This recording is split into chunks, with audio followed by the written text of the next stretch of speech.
Salut tout le monde, j'espère que vous allez bien. Bienvenue à une autre capsule de Crypto Crypteur. Aujourd'hui, on va parler du futur reset mondial. Ça commence à devenir de plus en plus d'actualité. On va parler de MoneyGram, bien sûr, la grosse annonce point de vue Western Union et MoneyGram.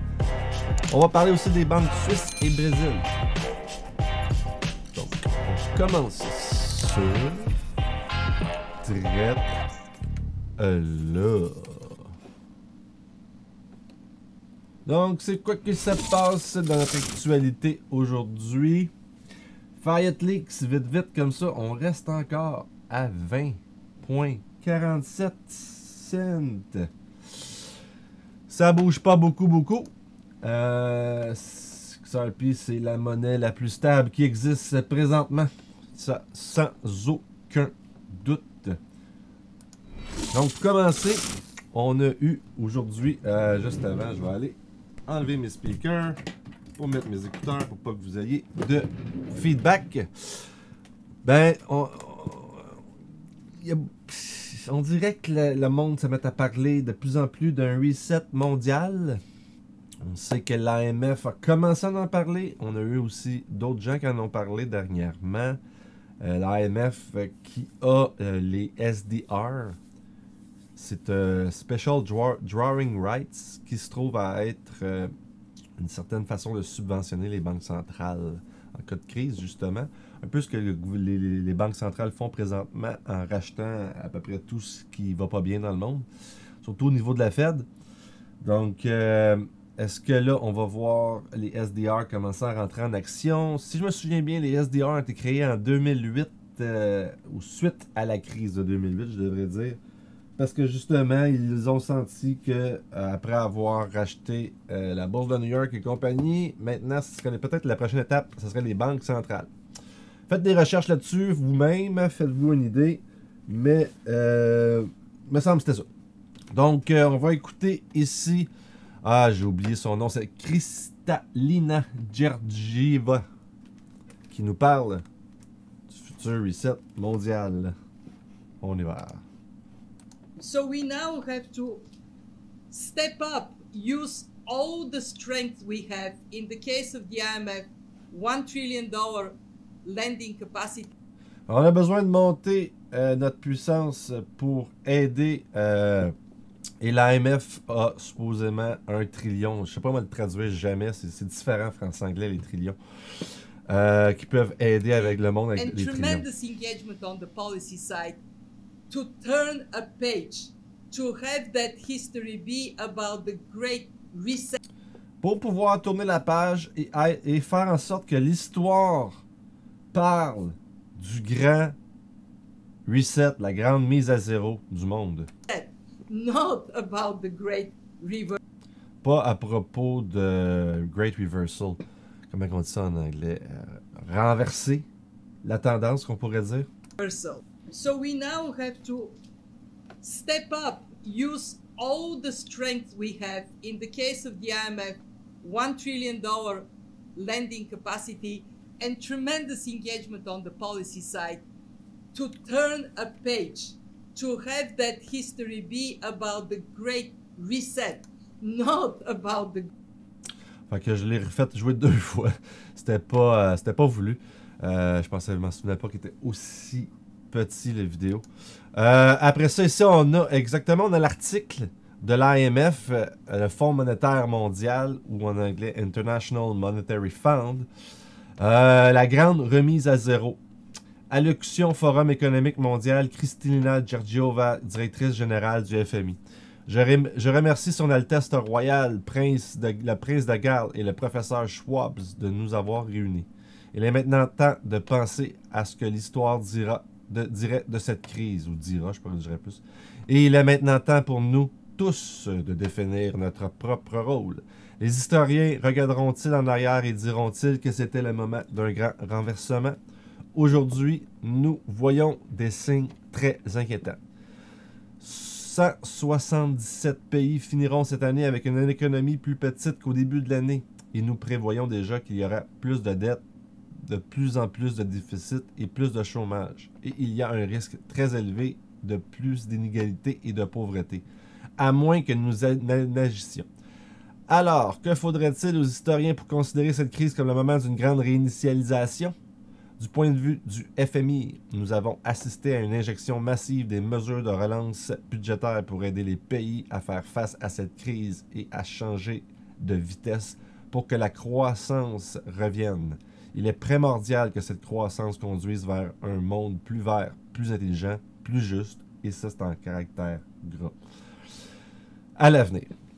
Il est possible de le faire pourvu que nous nous concentrons sur les éléments clés d'une reprise et agissons maintenant. Nous n'avons pas besoin d'attendre. Au FMI, nous voyons d'énormes opportunités. Et permettez-moi de faire un petit sourire sur cette phrase. Tout d'abord, permettez-moi d'abord de parler de croissance verte, parce que c'est très important pour les banquiers, la croissance verte. Les gouvernements peuvent mettre en place des investissements publics et des incitations pour les investissements privés qui soutiennent une croissance sobre en carbone et résiliente au changement climatique.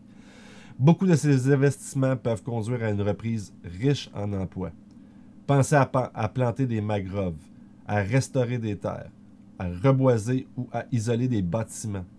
Pensez aux secteurs clés pour réduire l'intensité en carbone où le secteur public et le secteur privé peuvent investir. Je tiens particulièrement à profiter des bas prix du pétrole que nous constatons aujourd'hui, à éliminer les subventions néfastes et à introduire un prix du carbone qui inciterait à de futurs investissements. N'oubliez pas, la taxe de carbone, elle est toujours d'actualité. Toujours. Pourquoi? Je pense que là, il faut se poser certaines bonnes questions. Certaines questions en tant que telles.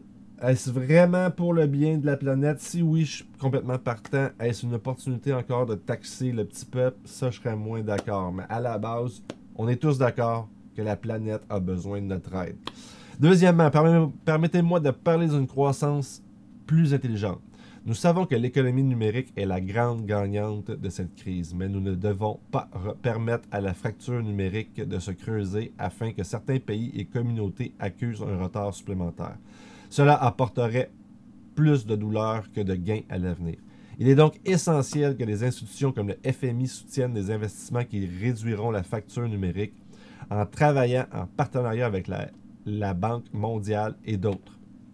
Nous devons également réfléchir attentivement à la manière de nous assurer que le bond de la croissance et de la rentabilité dans le secteur numérique entraîne des avantages partagés dans toutes nos sociétés. Et cela m'amène à mon troisième point, une croissance plus équitable. Nous savons que si elle est laissée à elle-même, cette pandémie va aggraver les inégalités. Cela s'est produit lors des pandémies antérieures. Nous pouvons éviter cela si nous nous concentrons sur l'investissement dans les personnes, dans le tissu social de nos sociétés, dans l'accès aux opportunités, dans l'éducation pour tous et dans l'expansion des programmes sociaux afin de prendre soin des personnes les plus vulnérables. Nous pourrons alors avoir un monde meilleur pour tous. Je veux conclure avec un exemple du passé. William Beveridge, au milieu de la Seconde Guerre mondiale, a présenté son célèbre rapport en 1942 dans lequel il a projeté comment le Royaume-Uni devrait aborder ce qu'il a appelé les 5 mots géants. Ce fameux rapport Beveridge Report a conduit à un meilleur pays après la guerre, y compris la création du National Health Service, qui sauve tant de vies aujourd'hui au Royaume-Uni. Et mon institution, le FMI, a également été créée à cette époque à la conférence de Bretton Woods.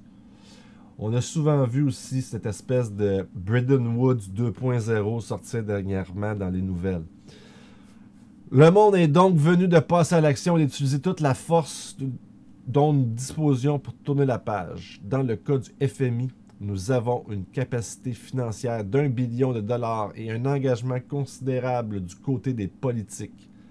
Et c'est le moment de décider que l'histoire se penchera sur cela comme la grande réinitialisation, pas la grande inversion.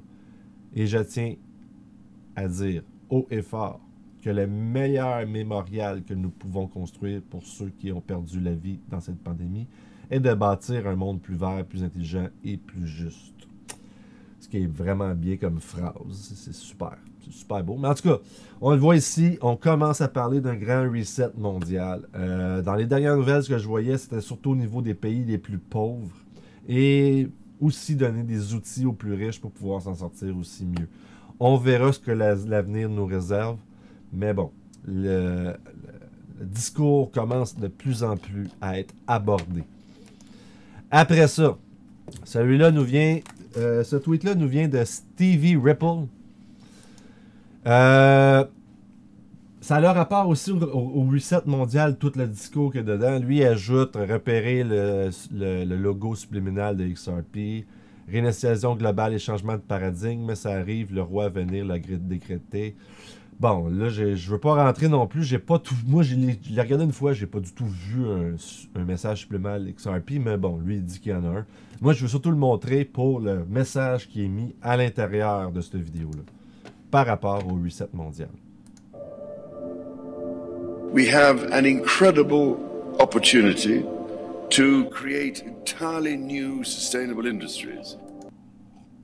On a une bonne opportunité de créer de nouvelles industries. Investing in nature. Investir dans la nature. As the true engine of our economy. Comme étant le vrai moteur de notre économie. The current global crisis has disrupted every aspect of our lives. La crise planétaire présentement a carrément shut down notre vie. Nous a mis sur un stop. But it has also presented us with an extraordinary opportunity. Et dans chaque mauvaise chose se cache toujours une opportunité. C'est un peu ce qu'il vient de dire. Là-dedans, il se cache une opportunité. Puis après ça, ça va pouvoir nous expliquer comment que le reset va arriver. A chance to reset and accelerate efforts to improve the state of our world. Changing our current trajectory will require bold and imaginative action, together with determination and decisive leadership. In order to secure our future and to prosper, we need to evolve our economic model. Fait que dans le but de... Tu sais, comme... On a eu plein de nouvelles choses qui sont apparues, puis tout. Puis dans le but de changer, on a eu... Attends une minute. J'ai surtout la dernière phrase. We need to evolve our economic model. On a besoin de changer notre modèle économique. Je pense que là, ceux qui me suivent, on sait tous que c'est à peu près là que ça se passe. Hein? Que ce soit avec XRP, point de vue, les paiements rapides, sans nostro-vostro, pouvoir échanger l'argent librement, facilement, rapidement dans le monde, ou genre VeChain qui va s'attaquer aussi beaucoup au niveau de la planète. Je vais faire des vidéos, on va faire une vidéo probablement cet après-midi, j'imagine, sur VeChain, puis il nous explique aussi comment que les NVGL veulent faire sûr qu'on dépollue nos océans, comment qu'on fait. J'ai déjà parlé aussi de produits qui avaient été développés par des entreprises qui disent qu'ils exploitent le plastique recyclé des océans et que là, je sais que VeChain va mettre son nez là-dedans pour confirmer que ces plastiques-là viennent bel et bien des océans et pas juste un simple recyclage. Donc, c'est ça un peu. Putting people and planet at the heart of global value creation. On va mettre le monde et la planète dans le cœur de nos valeurs de l'économie. If there is one critical lesson we have to learn from this crisis, we need to put nature at the heart of how we operate. Une des choses qu'on a appris de cette crise, c'est qu'on doit mettre la nature dans le cœur de la façon dont on opère. Moi, je pense pas que c'est nouveau qu'ils veulent faire ça, personnellement. Je pense que c'est quand même... J'ai l'impression que c'est un... C'est plate à dire, là, mais j'ai l'impression que tu peux pas changer le monde en claquant des doigts comme ça. Il faut qu'il arrive une crise pour que le monde change. Fait que, là, ils disent que c'est comme nouveau. Moi, j'ai l'impression que ça fait quand même un petit bout qui y passe. Ça, c'est mon opinion personnelle. Ça veut-tu dire que c'est mauvais? Pas nécessairement. Il faut juste passer au travers d'une mauvaise phase pour pouvoir changer. Mais souvent, ceux qui changent pour le meilleur ont atteint le fond avant. We are on the verge of catalytic breakthroughs that will alter our view of what is possible and profitable within the framework of a sustainable future. We need nothing short of a paradigm shift, one that inspires action at revolutionary levels and pace. We simply cannot waste any more time. On peut plus perdre de temps. C'est fini, on peut plus perdre plus de temps. Il faut changer tout le système. En gros, là, je ne veux pas tout vous traduire chacune des phrases, mais le message il est là. The only limit is our willingness to act. La seule différence, c'est notre vouloir d'agir. Est-ce qu'on veut vraiment changer les choses?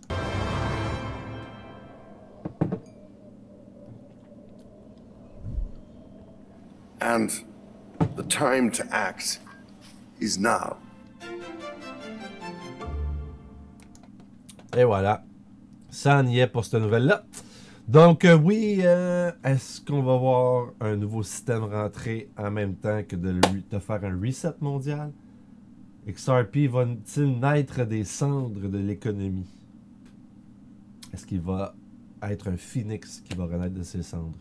Parce qu'il faut, je pense, avant de mettre un nouveau système, il faut le mettre en terre, faut mettre en terre l'ancien pour que tout le monde accepte le nouveau système, qui ne marcherait plus. Et il ne marchera plus à cause que, ça fait longtemps qu'on voit que l'économie se porte pas bien. Quelques mois, en septembre 2019, on a commencé à voir la Fed commencer à racheter beaucoup. Comment on appelle ça déjà? Les repo markets qui avaient explosé juste avant. Ça veut dire en gros que les banques n'étaient plus intéressées de se prêter de l'argent entre elles, ce qui crée un problème parce qu'ils ne pouvaient pas clôturer leurs chiffres durant la soirée, durant la journée.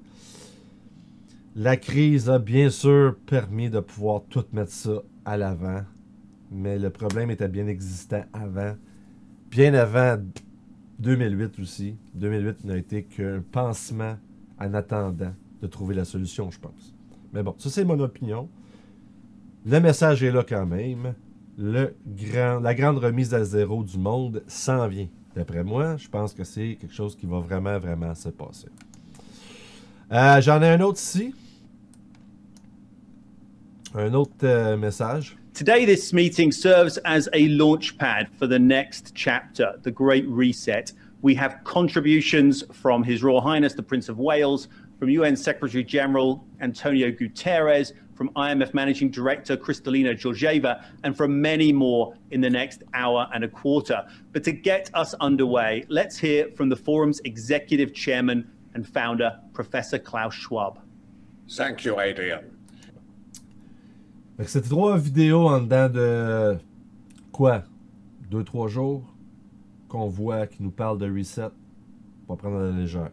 It is obvious that we are in the midst of the most severe crisis the world has experienced since World War II. 75 years ago, countries and people came together to shape the post-war global order, which brought us decades of peace, increased global cooperation and prosperity to hundreds of millions of people around the world. The COVID-19 crisis has shown us that our old systems are not fit anymore for the 21st. Donc, comme je dis, il parle de reset.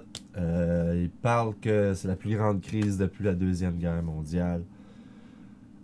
Et bien sûr, on nous dit que le COVID-19 nous a bel et bien démontré que le système était rendu trop vieux et ne fonctionnait plus. Comme je vous dis, moi, dans ma tête à moi, bien avant cette crise, j'avais cette opinion-là. Mais bon, comme j'ai dit dans le passé, on va se servir de cette crise-là pour bien pouvoir faire comprendre au monde qu'il faut changer maintenant. Parce que si on l'avait fait avant la crise, on n'aurait pas pointé nos doigts sur la crise, on aurait pointé nos doigts sur les institutions qui gèrent tout ça. Petite bémol. Century. It has laid bare the fundamental lack of social cohesion, fairness, inclusion, and equality. Now is the historical moment, the time, not only to fight severe virus, but to shape the system for the need for the post-corona era. We have a choice to remain passive, which would lead to the amplification of many of the trends we see today. Polarization, nationalism, racism, and ultimately increased social unrest and conflicts. But we have another choice. We can build a new social contract, particularly integrated. Fait qu'on peut continuer à faire dans tous les problèmes et sans rien changer, ou on peut changer et se faire un nouveau contrat social. The next generation. We can change our behavior to be in harmony with nature again. And we can make sure that the technology...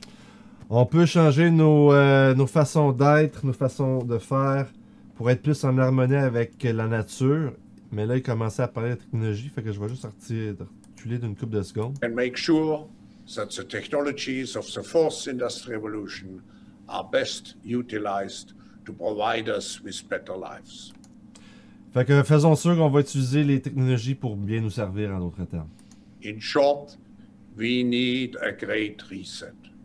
Today, this En termes courts, on a besoin d'une grande mise à zéro. 3 vidéos dans une semaine, même pas, quelques jours. Pensez-y. On continue. Prochaine nouvelle, ben là, vous n'avez probablement entendu parler. Western Union fait une offre d'achat à MoneyGram. On sait que MoneyGram est le partenaire qui fait avancer quelque part le plus présentement la XRP, qui démontre aux autres que ça fonctionne, ce système. Western Union a déjà fait quelques tests, genre 5 transactions pour se rendre compte qu'il n'économisait pas d'argent. Mais ils ont un peu comme ils ont dit à Ripple, on vous met de côté, c'est pas important pour nous, Western Union, votre système. Puis là, Ripple s'est tourné vers MoneyGram, le deuxième, plus gros aux États-Unis, et a acheté des parts à 50 millions dans la compagnie. Et en échange, ils ont considéré l'utilisation d'XRP. Donc, pendant la crise, qu'est-ce qui est arrivé? Toutes les enseignes sur rue ne pouvaient pas ouvrir, mais MoneyGram, elle avait une carte dans sa manche. Elle pouvait le faire en ligne et beaucoup moins cher. Donc, on va lire l'article. Western Union cherche à acquérir MoneyGram International Inc. dans le cadre d'une transaction qui réunirait deux des plus grands fournisseurs américains de services de transfert d'argent selon une personne proche du dossier. Western Union a fait une offre publique d'achat sur MoneyGram, a déclaré la personne qui a demandé à ne pas être identifiée car l'affaire n'est pas publique. Aucune décision n'a été prise et Western Union pourrait choisir de procéder sans accord, a déclaré la personne. Ouais, c'est ce que j'essaie de comprendre. Je pense qu'en gros, Western Union aurait le droit d'acheter quand même MoneyGram, même si MoneyGram n'est pas d'accord. Les représentants de Western Union et MoneyGram ont refusé de commenter. L'activité est en déclin car de plus en plus de personnes utilisent le paiement en ligne. Les nouveaux venus de la technologie financière ont visé l'industrie, offrant une nouvelle concurrence forte aux entreprises établies. Pendant ce temps, les décideurs politiques ont l'intention de réduire les frais associés au transfert d'argent dans le monde. MoneyGram a atteint 74% en fin de séance lundi. Le titre a clôturé en hausse de 6,2% à 2,59 $, ce qui donne à l'entreprise une valeur d'environ 164 millions de dollars. Il a également environ 878 millions de dollars de dettes. Donc quand même, hein, c'est pas à négliger. MoneyGram avait des problèmes financiers. Donc, il y a des gros problèmes financiers. Ils commencent à sortir la tête de l'eau, mais quand même, ils ont quand même une grosse dette à payer. Western Union a augmenté de 3,5% à 20,71 pour une valeur de marché environ 8,5 milliards de dollars. MoneyGram, basé à Dallas, a eu des difficultés pendant la pandémie de coronavirus, ce qui l'a forcé à fermer ses portes dans le monde entier alors que le gouvernement imposait les commandes d'abris sur place. Alors que MoneyGram a stimulé les transactions numériques, elle ne représentait que 18% de ses transferts d'argent au premier trimestre, a annoncé la société le mois dernier. L'année dernière, on ne parlera pas de Facebook, là, je suis un peu tanné de Facebook, les gouvernements et régulateurs du monde entier cherchent depuis longtemps à réduire le coût des envois de fonds qui s'adressent souvent aux migrants qui n'ont pas accès à un compte bancaire traditionnel. En moyenne, cela coûte 6,79 $ pour chaque tranche de 100 $ de transfert de fonds envoyés à l'étranger. Selon les données compilées par la Banque mondiale, quand même. Quand tu dis que tu peux transférer des millions, puis ça te coûte presque pas, ça te coûte même pas une scène avec XRP. Ant Financial Group, le conglomérat chinois de services financiers, a accepté d'acquérir MoneyGram en 2017, mais a abandonné l'accord après avoir été repoussé par les régulateurs de la sécurité nationale aux États-Unis. Faut garder en tête, hein, ce bout-là, parce qu'il y a peut-être eu quelque chose d'autre qui s'est tramé pendant ce moment-là avec MoneyGram et Ripple. Peut-être ça vient de là un peu tout le switch, parce que le gouvernement ne voulait pas que Ant Financial achète MoneyGram, car la sécurité nationale des États-Unis est en jeu. Donc, faut pas oublier ce bout-là, je trouve. Donc, j'ai sorti une petite photo ici. Malheureusement, je peux pas... Attendez, je vais fermer ça. Est-ce que je peux juste... open in a new tab? Juste ça. Bon, je peux pas l'agrandir. Donc, on voit Western Union, les échanges d'Europe, je pense. MoneyGram au 3e rang. RIA, il me semble qu'il est partner Ripple.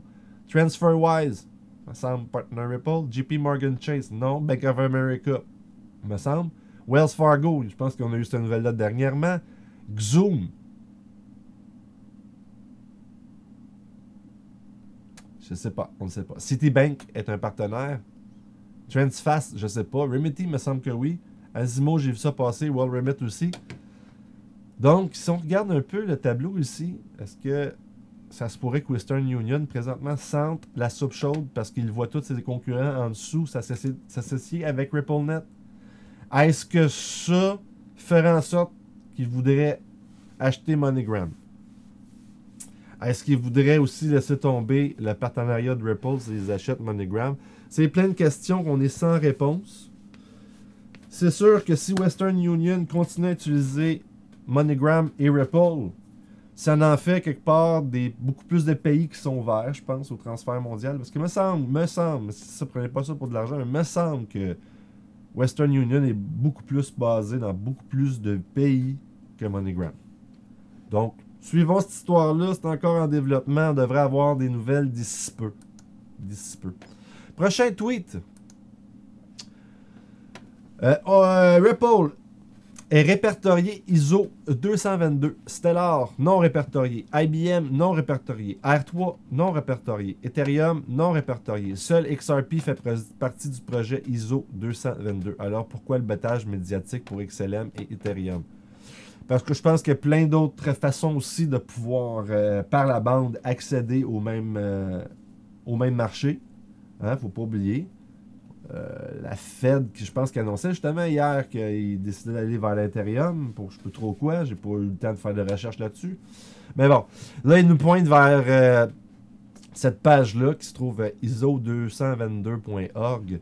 Et il nous montre ici tous les pays qui font partie. Donc, on voit le Canada ici, qui font partie de ça. Est-ce que on voit l'Europe, j'imagine? Il doit y avoir l'Europe, certain. Le United Kingdom, il est là. Ouais, on a les pays d'Europe. Bon, la France, la Finlande. Ouais, pas mal toute l'Europe est là aussi. Et quand on check, puis on descend ici, qui sont les RMG Member List, mais on voit ici quand on descend qu'on arrive à Ripple, Marcus Twitcher, Jeremy Light et Anthony Ralphs de RippleNet, toute la gang.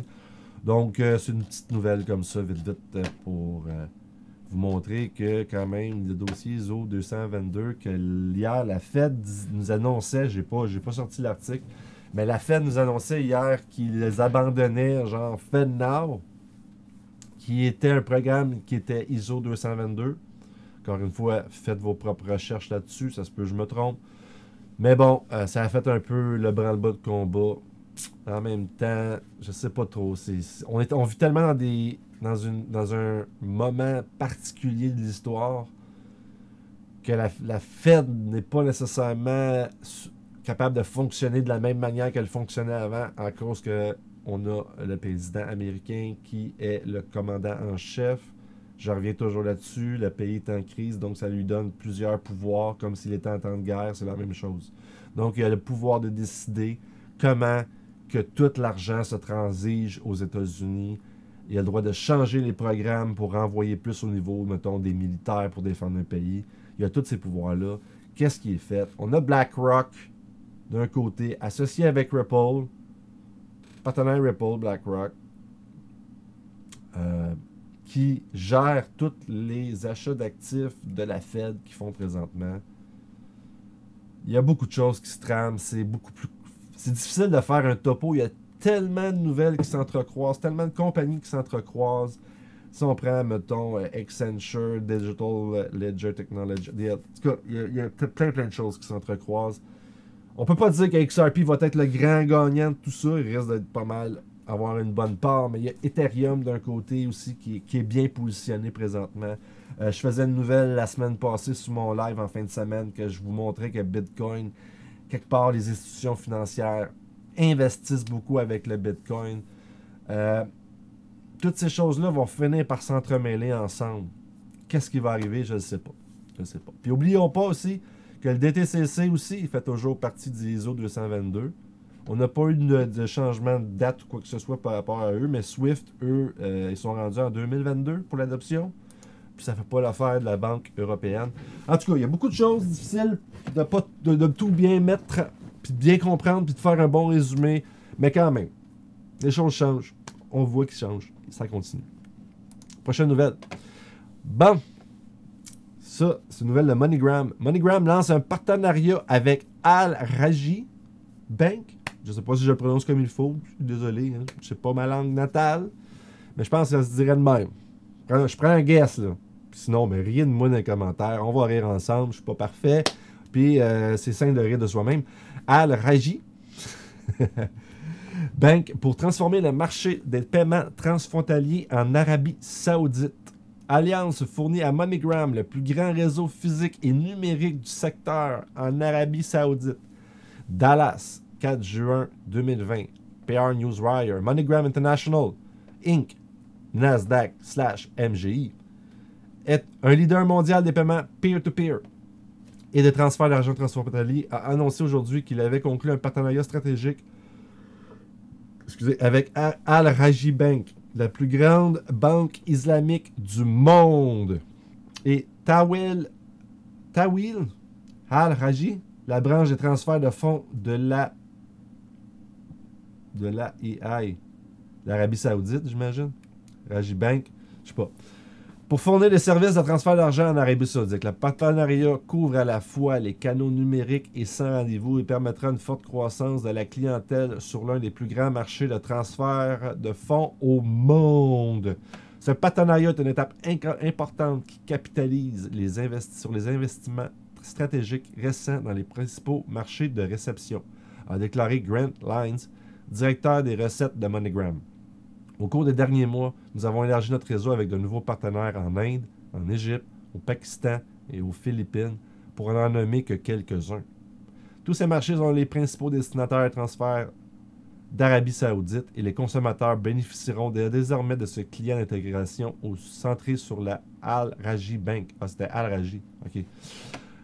Selon la Banque mondiale, l'Arabie Saoudite abrite plus de 11 millions d'immigrants qui envoient 33,6 milliards de dollars en envoi de fonds, ce qui en fait le deuxième plus grand pays pour les flux sortants. En tant que l'une des banques les plus innovantes d'Arabie Saoudite, Al Rajhi Bank continue d'intégrer les dernières technologies pour offrir aux clients de multiples options pour envoyer de l'argent. MoneyGram travaillera avec Al Rajhi Bank pour fournir aux clients de multiples services de paiement, y compris des capacités en espèces, en dépôt de compte et en portefeuille numérique. Abdullah Al-Fouraji, responsable des activités de transfert de fonds et d'échange de Al Rajhi Bank, a déclaré « Al Rajhi Bank est le leader du marché au Royaume-Uni et l'orientation client est au cœur de toutes nos activités. Notre alliance avec MoneyGram aidera nos estimés clients à transférer leur argent durement gagné avec facilité et commodité dans plus de 200 pays et territoires. MoneyGram est ravi de s'associer à Al Rajhi Bank, une banque possédant le premier réseau de transfert de fonds numériques et physiques en Arabie Saoudite, a déclaré Ahmed Ali, responsable Moyen-Orient de « Nos équipes sont très engagées pour stimuler l'acquisition de clients sur ce marché passionnant. Al Rajhi Bank a utilisé notre infrastructure pilotée par API pour permettre une intégration rapide et transparente. Donc, c'est une très bonne nouvelle. C'est vraiment une très, très, très bonne nouvelle. Voyons ce que ça nous réserve l'avenir. Est-ce qu'on va flipper la Switch? Parce que là, il ne peut pas rester à 20,5 cents de même et vitam aeternam. C'est sûr que le prix est contrôlé. C'est certain. Là. C'est certain. Plus en plus de clients, plus en plus de records sur les corridors. On reste toujours à peu près au même prix. Plus le temps avance, plus que cette théorie-là commence à se confirmer à mes yeux. Prochaine nouvelle. Greg Kidd. Cela vient de Digital Asset Investor, que je suis. Interview de Greg Kidd. Réponse aux questions difficiles de Ripple et XRP. Je ne l'ai pas écouté au complet encore. Je l'ai commencé hier. Ce monsieur a été dans les premiers à investir chez Ripple.